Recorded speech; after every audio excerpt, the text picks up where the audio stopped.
Hello everybody, and welcome back to Authors and High Theory. I'm Mark with the Modern Existentialist, and I'll be your host today.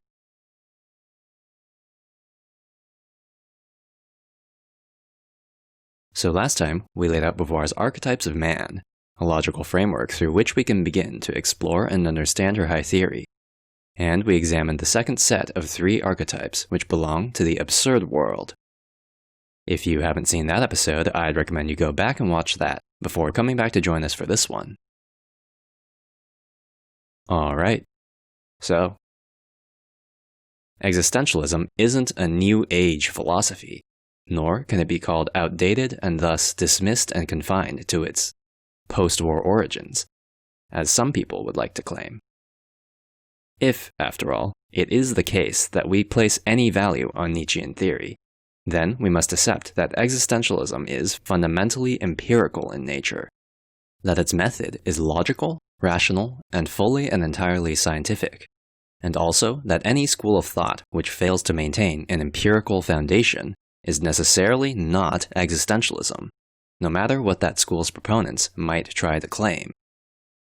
If we're to lay claim to a Nietzschean tradition, then we must acknowledge that existentialism is, itself, actually an incarnation of empiricism, a philosophy which possesses a history of millennia, stretching far off into the mists of time, for before empiricism had its name, it too was simply called something else. Through every age and era of human history, there has existed an incarnation of empiricism, a way of thinking which we would call scientific, because that, in itself, is the only method, at least to the best of our knowledge, by which man can obtain truths which can be considered reliable to a reasonable degree of certainty. Before we were called existentialists or scientists, we were called empiricists. And before we were called empiricists, we were known as skeptics, as Pyrrhonists, named after one Pyrrho of Elis, a man who once journeyed alongside Alexander to study and commune with great sages in the East. In the spirit of Nietzsche, truth is not something which must be defended. After all, if a truth is actually the truth, then it will already be the case that it is true. No matter how the priests and dogmatists might try to convince us otherwise, in the end, reality itself will not play in their favor. The actual, literal, physical world will not bend to fit their beliefs, and their efforts and ambitions will be thwarted by the fact that they have chosen to invest and believe in a representation of truth which fails to change its shape to align itself with the constantly changing, fundamentally ambiguous nature of reality.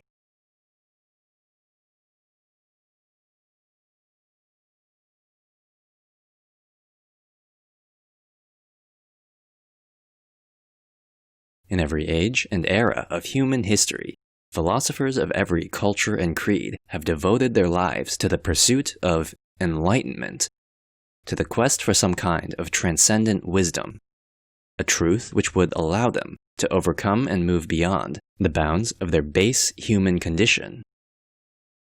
To the Greeks, this truth was called by the names of eudaimonia or ataraxia, respectively, happiness, or peace of mind. In other words, the good of the good and bad, the good of an empirically observable reality. The truly free man is the man who has discovered and acknowledged the nature of this truth. He is the pinnacle of both classical and Eastern enlightenment, the one whom Nietzsche calls the Übermensch. He is transcendent, not in the sense that he's discovered some kind of mystical, metaphysical path towards truth, but instead in the sense that he has transcended the desire to invest in a serious world, the desire to believe that one can discover and know the nature of a metaphysically objective world to a degree of absolute certainty. The truly free man, the Übermensch, is the one who has transcended dogma, who has transcended the need to seek or discover inherent meaning or value in the world. This not because he's come to any kind of arcane spiritual discovery, but instead because he's the one who sees an empirically confirmable representation of reality. Because he understands that meaning and value are created through the exercise of both individual and collective agency. To become truly free, to become the Übermensch, is to understand and acknowledge the three modes of existence. That man is not only either object or subject, not only either being or nothingness, but instead that he's both, all at once, subject and object, being and nothingness. This is the meaning of amor fati, to love your fate.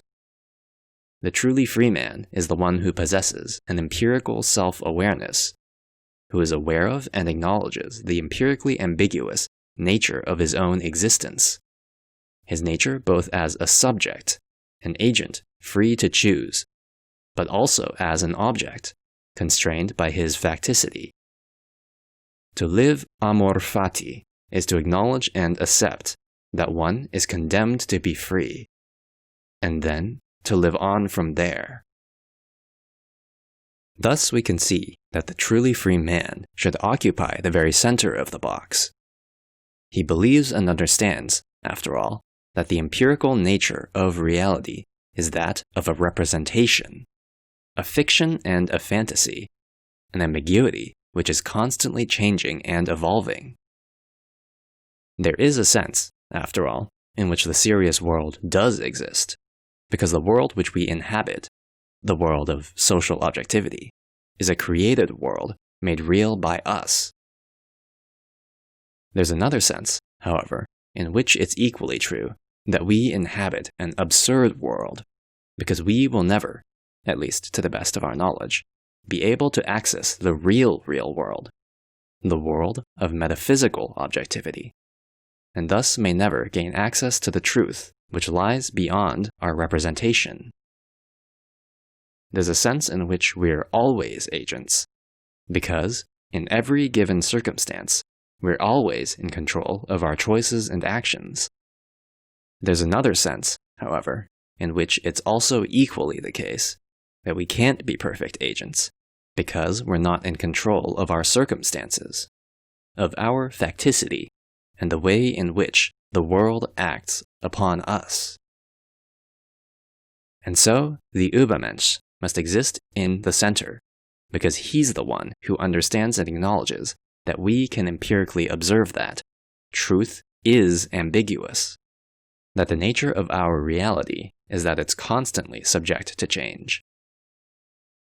The world is neither inherently serious nor inherently absurd. We are neither absolute subjects nor absolute objects, because the realm of absolutes is where truths go to die and to succumb to the rigor mortis of dogma.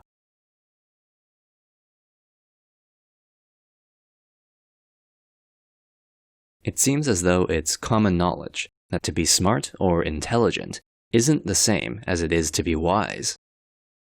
When asked how it is exactly, though, that one could differentiate wisdom from intelligence, it's my experience that the general population will often tend to falter, resorting immediately to fishing around for some wishy-washy, weirdly inconclusive definition. They call wisdom street smarts, or common sense, but find it impossible to then specifically qualify why it is that street and book smarts tend to bleed back and forth into each other's domains, why exactly they can't justify precisely what it is that differentiates a common sense from an uncommon one. Wisdom is, in actuality, just simply self-awareness, and, throughout history, this has always been the case. To be self-aware is to be wise, and thus we can say that the man who has wisdom is he who acknowledges the empirically ambiguous nature of reality, he who embraces his existence amor fati, and thus becomes the truly free man. Alright, this is Mark, signing off. Catch you guys on the next one.